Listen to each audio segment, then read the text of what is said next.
Cerita pendek, Membeli Mimpi, Part 1, karya Sandi N. Lazuardi, dari website terpercaya cerpenmu.com. Hari masih begitu pagi, bahkan masih terlalu sunyi dari kokokan ayam. Sayup-sayup terdengar suara lantunan ayat suci Al-Quran yang terdengar dari pengeras suara masjid, yang menandakan akan memasuki waktu subuh. Semilir angin subuh meniup kain tirai dari spanduk bekas yang menutupi jendela tak berkaca dari rumah seorang bocah yang terbangun dari tidurnya sembari mengusap kedua matanya yang masih terasa perih dan berair. Bocah itu termenung duduk di pinggiran ranjang berkarat yang hanya dilapisi oleh matras tipis, yang sudah mulai mencuat kapas-kapas di dalamnya.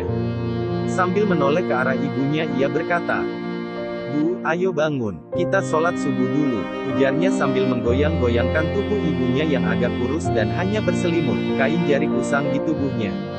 Tak lama kemudian, ibunya terbangun sambil menoleh ke arah anaknya seraya berkata, "Kamu saja yang sholat, ibu sedang enggak sholat." Usia Raffi belum memahami mengapa ibunya tidak melaksanakan sholat wajib, lalu ia pun berujar, Ibu ini, setiap bulan ada saja rasa malasnya untuk sholat. Awas ya, aku gak mau pokoknya kalau ibu nitip doa sama aku." Ibunya pun hanya tersenyum tipis mendengar kepolosan anaknya itu.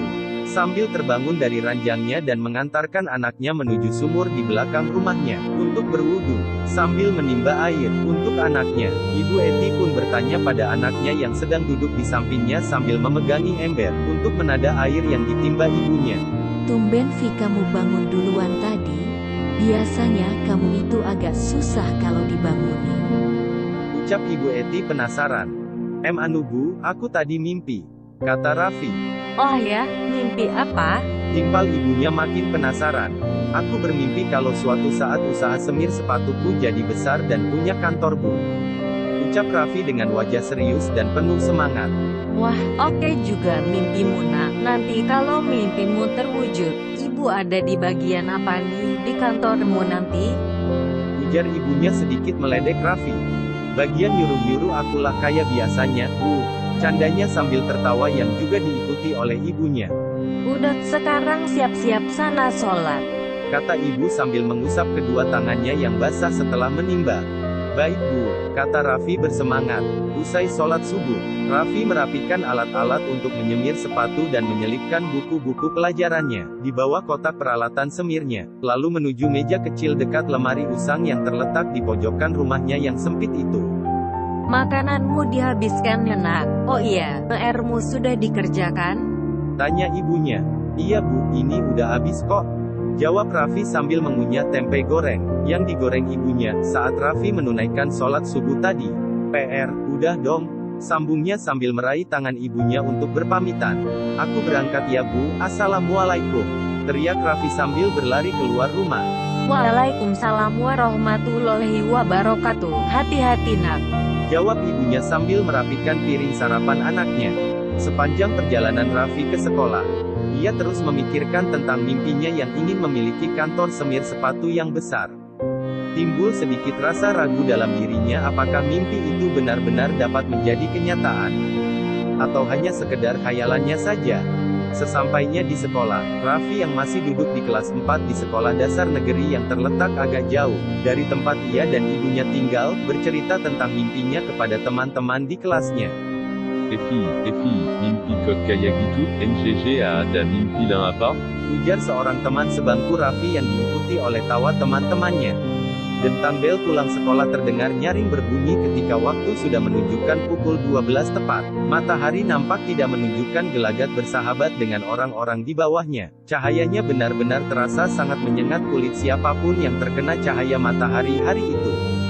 Raffi yang terlihat sedikit murung, berjalan sendiri keluar dari kelasnya sambil memegangi tali kotak peralatan semirnya. Ia nampak masih berpikir di dalam hati apakah mimpinya itu terlalu mustahil untuk diwujudkan, atau mungkin terlalu lucu sampai-sampai teman-teman di kelasnya menertawakannya. Namun ia coba menepis keraguannya. Hatinya tetap tidak goyah, ia masih yakin bahwa mimpinya itu suatu saat akan terwujud, meskipun ia sendiri masih belum tahu bagaimana caranya dan seperti apa memulainya. tapi ia coba tetap meyakinkan dirinya sendiri bahwa mimpi yang ia alami malam itu mungkin adalah petunjuk untuk dirinya di masa depan. Di tengah-tengah lamunannya yang semakin berkecamuk, Raffi tiba-tiba tersadar sambil berkata, "Waduh, udah jam berapa nih? Keburu waktu istirahat kantor selesai."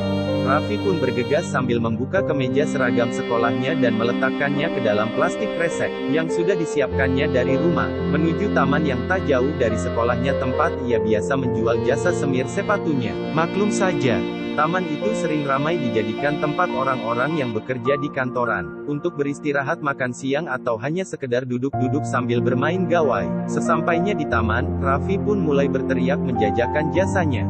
"Semir, semir, semir sepatunya Pak, semir sepatunya Om." Waktu kian berlalu, matahari mulai sedikit bergeser ke arah barat. Orang-orang pun berlalu lalang mengabaikan Raffi yang duduk di sudut bangku taman, sambil sesekali menelan ludahnya setelah berteriak. Namun sikap orang-orang itu tetap acuh, seakan tidak ada yang mendengar teriakan Raffi yang cukup keras itu. Sampai pada suatu ketika, ada seseorang pria paruh baya, memakai setelan yang rapi lengkap dengan dasinya dan tas koper hitam. Ala pebisnis handal bertanya pada Raffi yang mulai terduduk lesu di bangku taman. "Bisa semitkan seputu Bapak, nak?" Ucap pria itu sedikit menunduk sambil memegang pundak Raffi yang sedikit berkeringat. "Ah, iya Pak, bisa," ucap Raffi sedikit terkejut dan langsung bergegas menyiapkan peralatan yang ia butuhkan untuk menyemir sepatu. Sambil tersenyum kecil, bapak itu pun duduk di bangku yang awalnya diduduki Raffi dan Raffi pun mengikuti untuk duduk di bawahnya dengan memangku sebelah kaki bapak itu sambil sesekali mengoleskan semir ke sepatunya. "Jam berapa nak?" Tanya bapak itu berbasa-basi. 10 tahun, Pak, jawab Raffi sambil mulai menyikat sepatu. "Wah, udah, masih muda begini sudah mau cari uang, bapakmu yang kasih kamu uang jajan," kata si bapak sambil melihat ke arah Raffi. "Bapak saya udah meninggal Pak, waktu saya umur 7 tahun.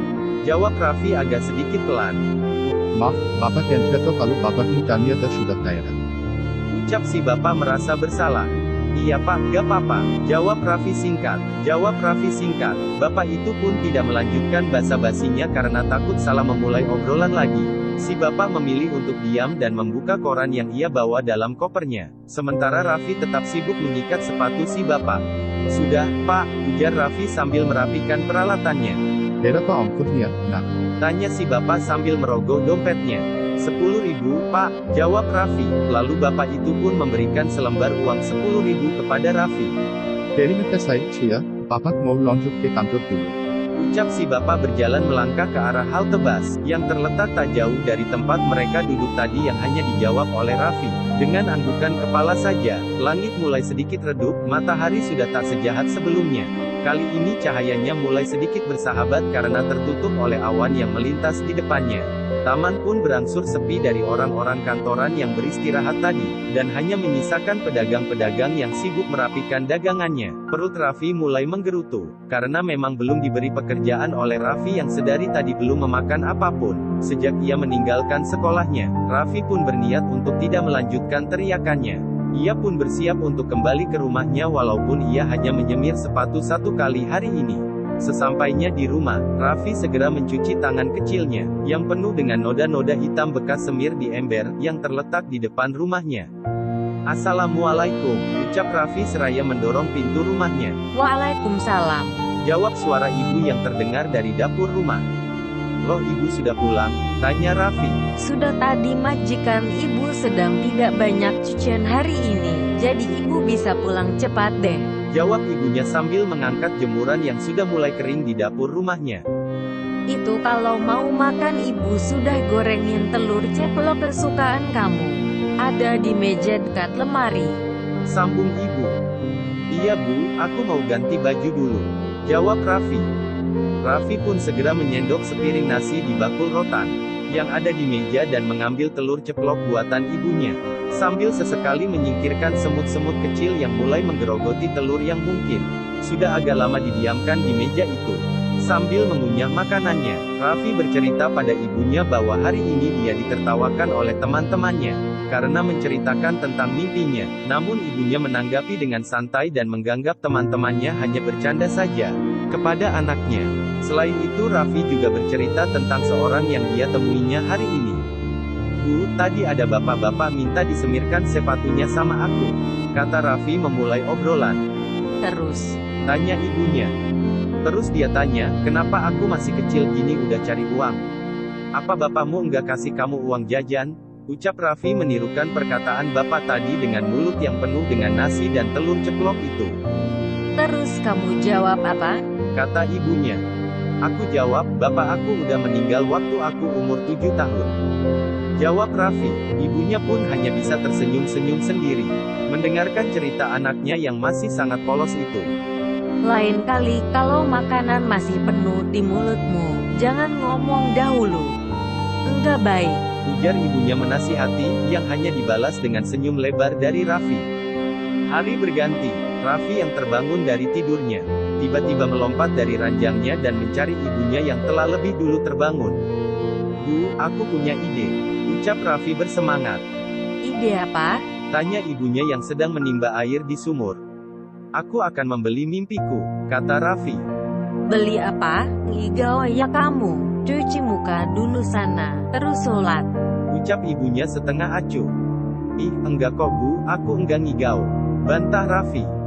Ya udah iya silakan kamu beli mimpimu. Lagian emang kamu punya uang? Ibu lagi gak ada uang loh ya kalau kamu minta untuk beli mimpi. Ledek ibunya. Tenang aja bu, aku akan nabung dari sekarang. Jawab Raffi penuh semangat. Ibunya lagi-lagi hanya bisa menggeleng heran melihat tingkah anaknya yang dirasa sangat polos itu. Namun, ibunya tetap tak mau untuk mematahkan asa anaknya itu, dan lebih memilih diam sambil sesekali mengikuti ocehan dari anaknya. Rupanya ide Raffi untuk membeli mimpinya ini dia dapatkan dari perjalanan hidupnya selama ini. Raffi beranggapan bahwa uang yang banyak dapat membeli segalanya, termasuk mimpi. Terima kasih sudah menonton video ini. Jangan lupa like, comment, and subscribe. Terima kasih, sampai jumpa di part 2.